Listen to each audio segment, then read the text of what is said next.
This ain't no ordinary spiritual show. No ordinary show. It's the hood revival by the Spirit's flow. Spirit power unfold. Come on, lift your hands. It's a holy hood high alive. We claim guidance, we claim light.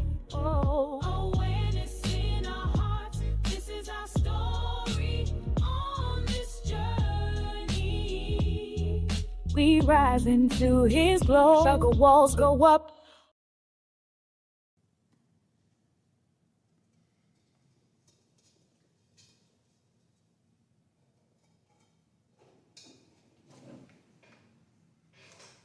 Good morning, Saints. Good morning. Let me fix my microphone, honey.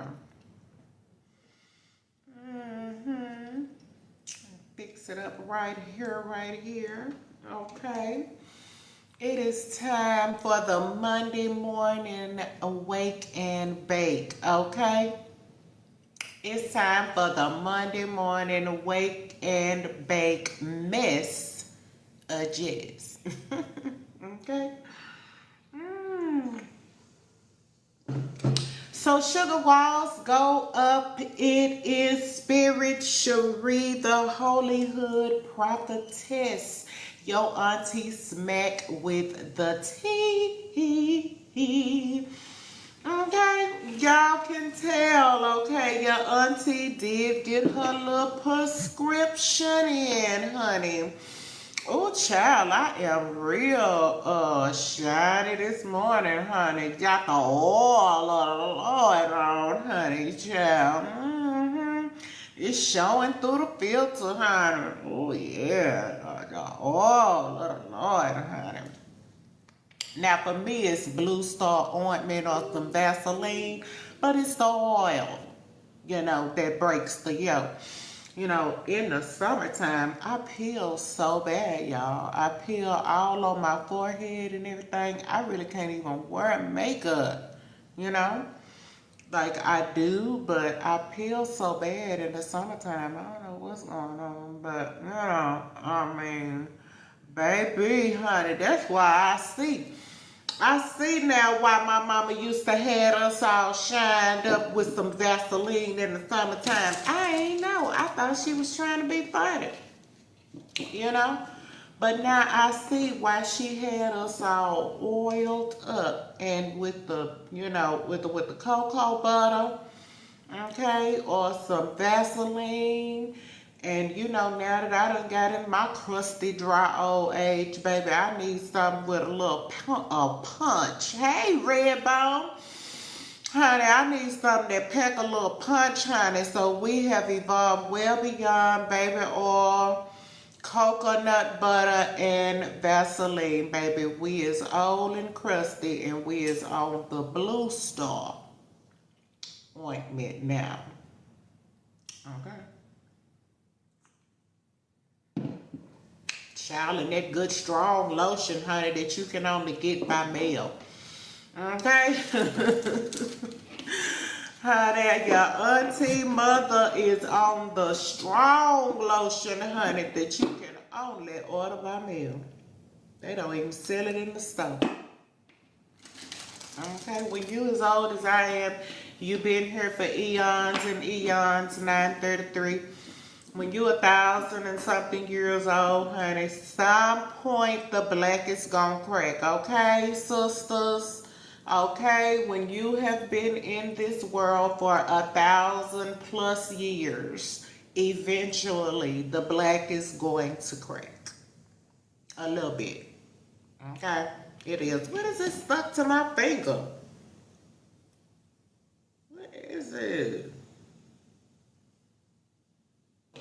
Child, I done got distracted by something. Maybe that's part of a message, honey. Maybe something is stuck to y'all that y'all gonna have to scrape off. Ooh, y'all got some energy stuck to y'all that y'all gonna have to... Baby, this is the energy that's stuck to y'all, honey. That's done. Ooh, child, I hope this ain't no generational curse or nothing that's done been stuck in the family for years and stuff, causing pain and everything. Y'all know I read everything. Like I will read the shit that's stuck to my thumb if it's got a message for you. And it might do.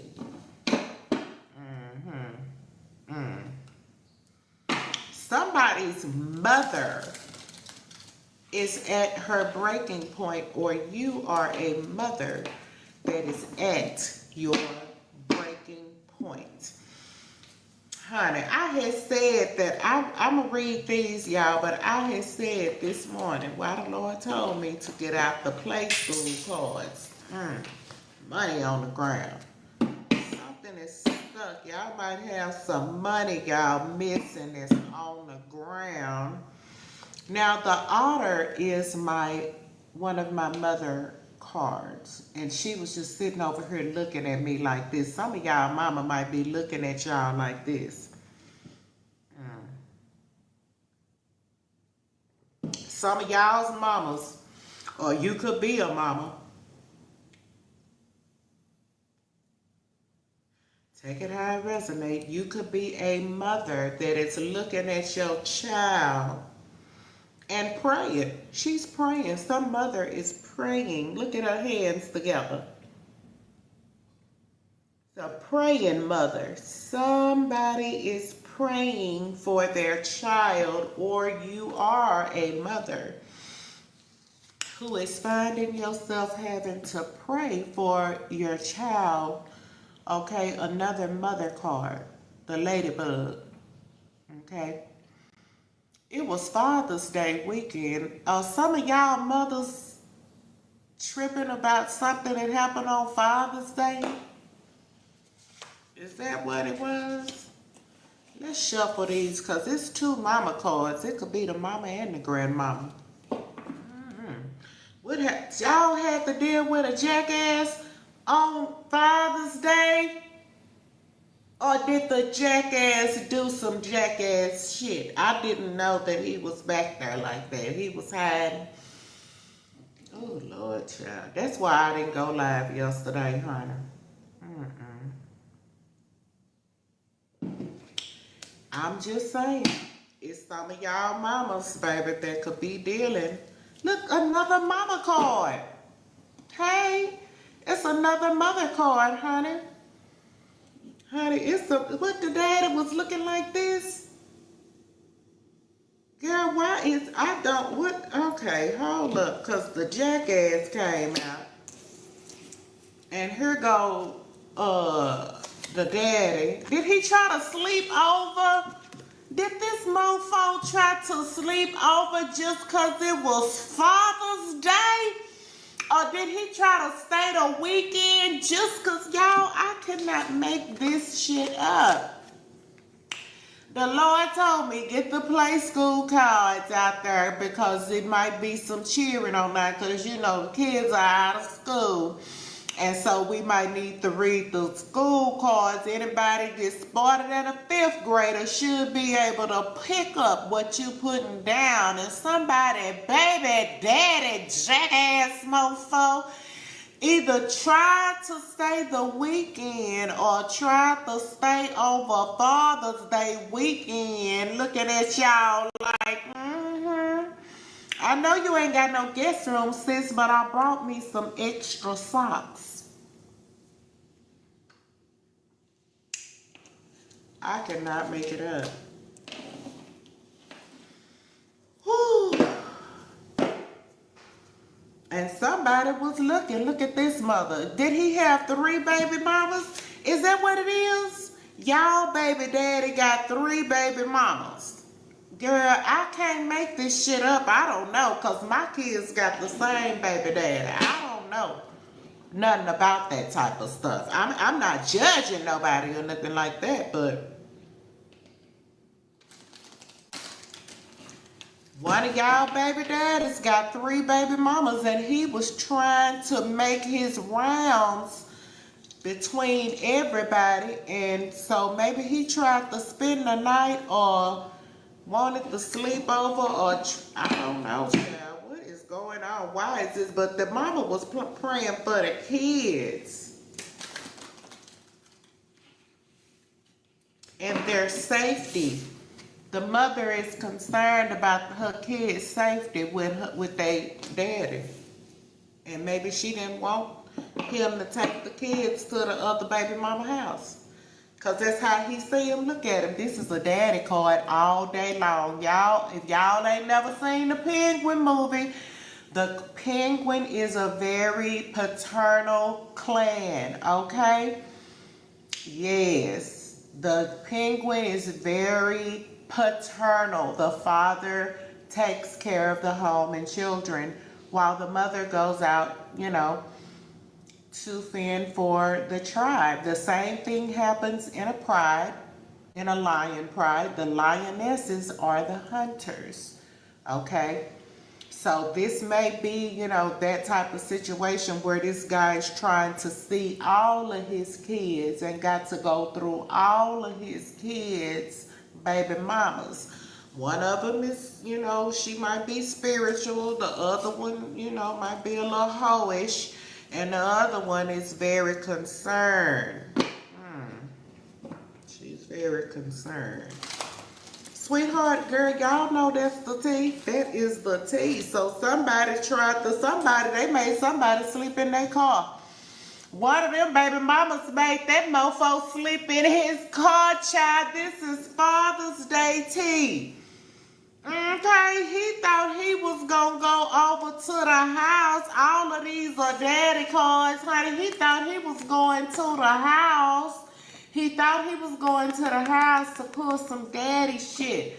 Okay, but he was a jackass to be thinking that baby mama was gonna let him in like that, and she made his ass sleep in the car.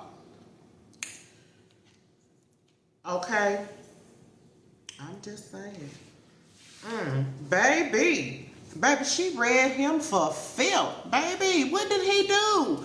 One of them baby mamas trying to call his ass to the carpet, baby. She read this jackass down. Woo, to his socks. What I say, baby? She read that jackass down to his socks, baby. She said, you come over here one motherfucking time a year and you think somebody's supposed to treat your ass like a daddy and you all behind on your child support and you ain't been here and you missed their birthday party and now here you come on Father's Day and you think somebody's supposed to show your jackass some damn respect. Nigga, get out my damn house and go sleep in your motherfucking car.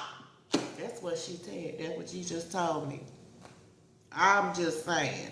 So this was some Father's Day drama that had went down. Oh, and he mad too, bitch. Look at this motherfucker is mad.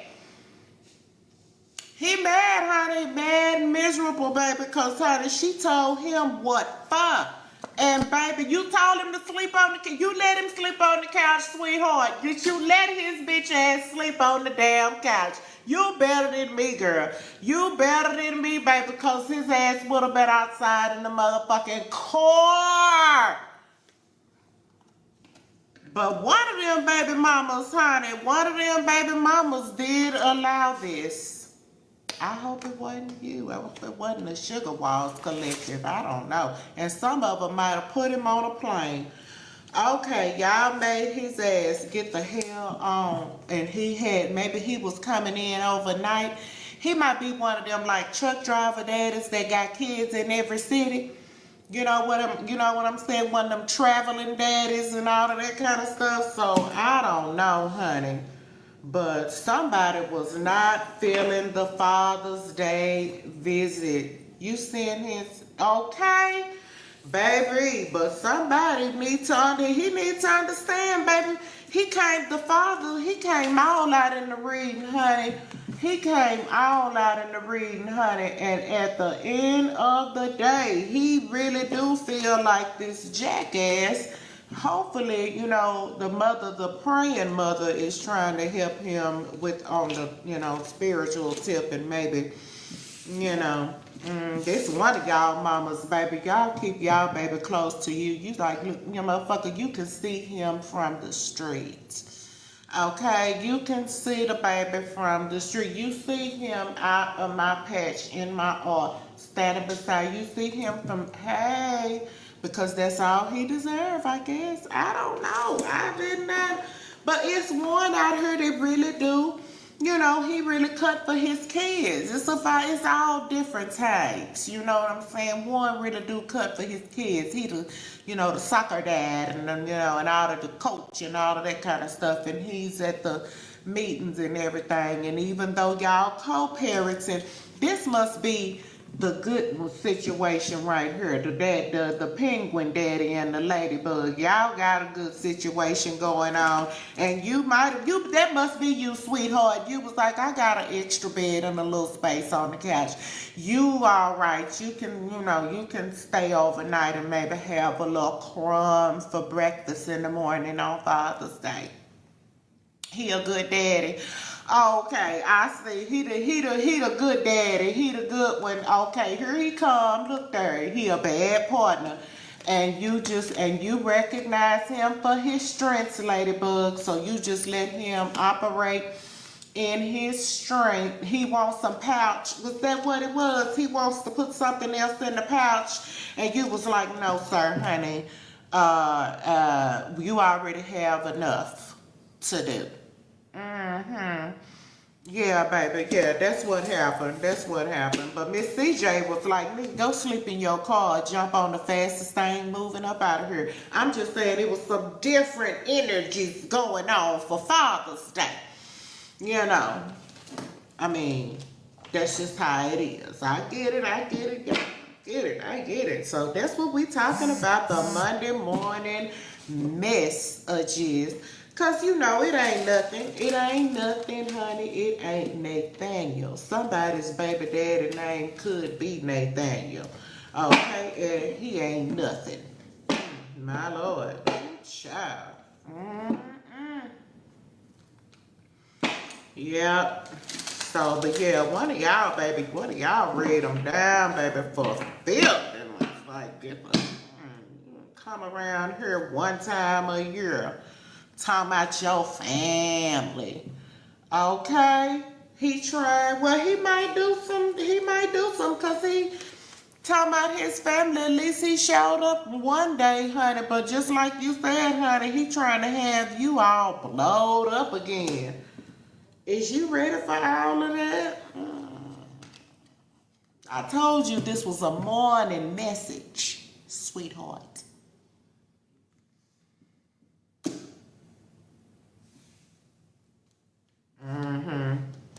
Releasing and depths. Girl, don't be telling me about that man one up here this morning.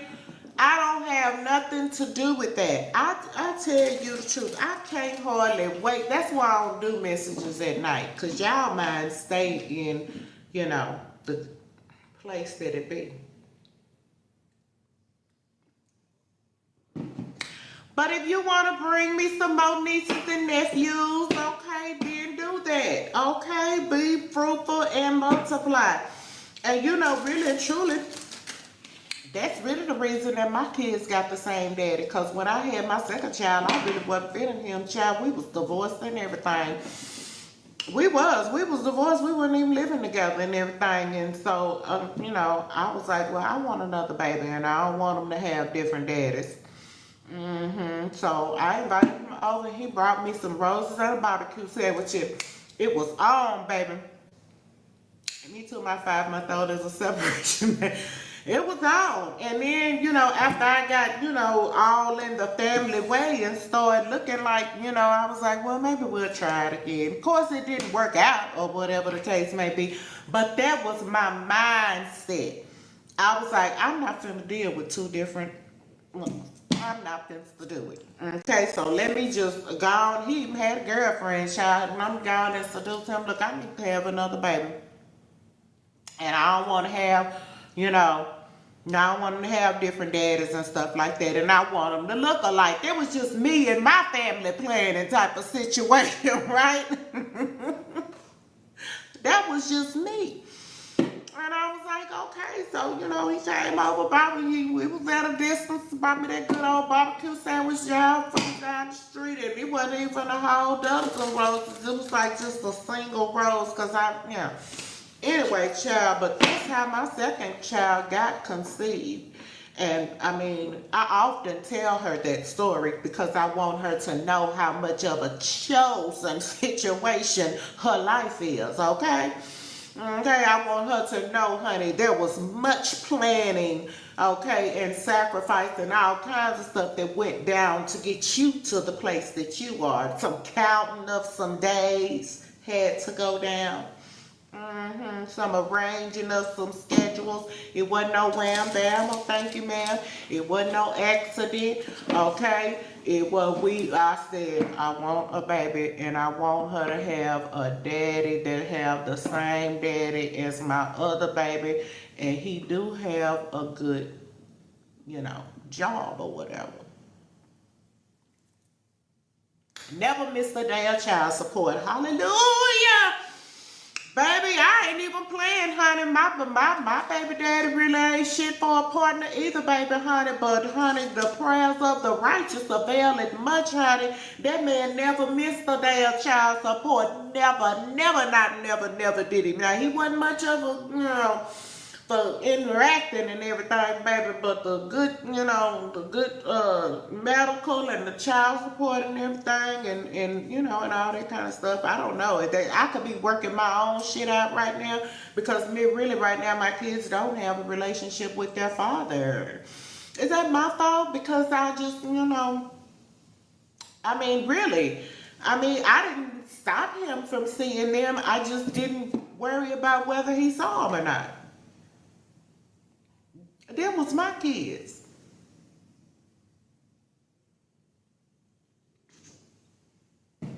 You know what I mean? So I didn't push the issue. If they had a relationship with their dad, it was great, it was okay. They lived with him for a little minute, for a little, like a year or two. I let them have that, you know what I'm saying? They did. They lived with him. Him and his other ex-wife, I don't mean to be telling all his business or whatever the case may be, but him and his together, they live with them and their kids for a couple of years, and they have relationship with their other siblings, okay? With their daddy, other baby mama's kids and stuff. One of them we just found out about, but she welcome, to the family. And that's just all that is to it. Parenthood, I don't know if that's what this is about, but, sometimes you can bring about, there's realizations, like epiphanies, understanding and awakenings when you understand why things are the way that they are, okay? Why, if that person was not a good partner to you, then you understand that does not, preclude that person from being a good parent if you allow the situation to unfold in that way. And then sometimes that you might just realize that all you got is a sperm donor. Okay? And when you realize that, then you'll shape and your life and walk away and learn how to move on from that situation. That kind of stuff happens all the time. Let me relate you back to a story in the Bible about a man named Abraham and his wife named Sarah. Okay? Now they was old, like real old, like old like me. You know what I'm saying? They was like 1,000. Well, they was like the Bible say 99 or whatever. And Abraham and Sarah hadn't had no kids. Okay, they was both old, almost in their triple digits. But the Lord gave them a promise, okay, that they would have a child, and that child would be the father of many, as many grains of the sand that it said. But Sarah, she was kind of like us. She got the doubting and trying to arrange stuff and plan stuff. And, she had got a little drip drop of what God was putting down, and she thought she would help the situation along. So she pulled her handmaid in, her little dark skin, I wouldn't call her a concubine. She was just her handmaiden. You know, obviously they had a little money. They could have it. The Bible sometimes call a Hagar a slave or whatever the case may be. But she had slave, you know, she was slave. She looked, obviously she bore the, you know, resemblance of a slave. And that, of course, you know how the Middle East is. They dark-skinned people like us, okay? And Miss Sarah said, come here, Hagar. I'm gonna go let you sleep with my husband. Now, the Bible don't say it like that, but that's basically what happened. See, because God has a promise, and he promised that our offspring would number the sands on the grains and all of that kind of stuff. So come here. Now, the thing about it is since you passing your promise on, okay, to the next bitch, okay, then she gonna have a part of your promise as well, okay? And that's what happened. Now then what happened? After the baby came, then here goes Sister Sarah. She wanna get jealous and stuff, and then she talking about, you know, she's sitting up looking and stuff like, you know, like how I'm gonna have to do that. Boy, that was the destiny swap of the world of life. Baby, hold on. Jesus. Baby, I bet Sister Sarah got hit all up in there, her throat, honey. Okay, when Sister Sarah seen another woman's child walking around with her promise. That's the kind of stuff when sometimes we end up altering our own destiny by trying to step in. The realization is that some of these situations that the story is, sweetheart, some of the situations that we are in, and this is obviously a family reading, are situations of our own choosing, of our own manufacturing, of our own planning. So we really have to, you know, come to the awakening and the epiphany that, you know, especially about co-parenting and how that other person is being treated and looked at, you know, as far as you are concerned, as far as the idea that you're giving to your children about their parent. Now, one thing I guess in redeeming myself, like I said, I never had a problem with my kid's father seeing them, living with him, coming to get them, you know, or nothing like that. It was what he chose. But at the same time, as far as what he chose based on the situation as well, knowing that he was not really brought in as a partner, you know, knowing that he, you know, that really and truly, you know, he's a sperm donor. You know, he understood that from a long time ago. So really and truly attempting to make a marriage work in that situation, the realization is that, you know, this woman ain't really into me, you know. And so instead of, you know, he, you know, of course, what you may be dealing with is maybe something like my, you know, ex-husband. He ain't got the backbone to say, look, you ain't really into me. I'm finna leave you and go find another bitch. They'll just sit up and cheat on you. Okay.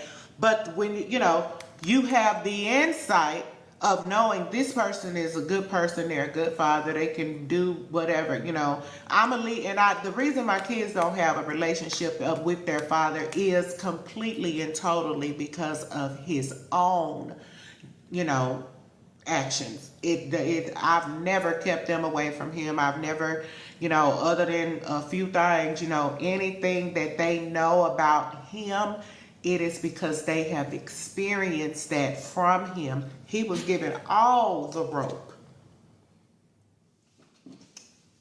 That's my story, and I'm sticking to it. I'll see y'all later on, honey. Bye-bye.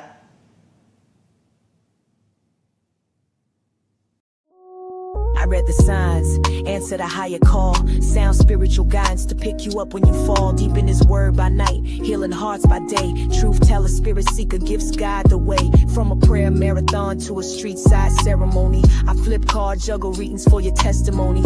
Holy hood, higher life. life, overflowing with trust. Our stories is glory, no more shame or fuss.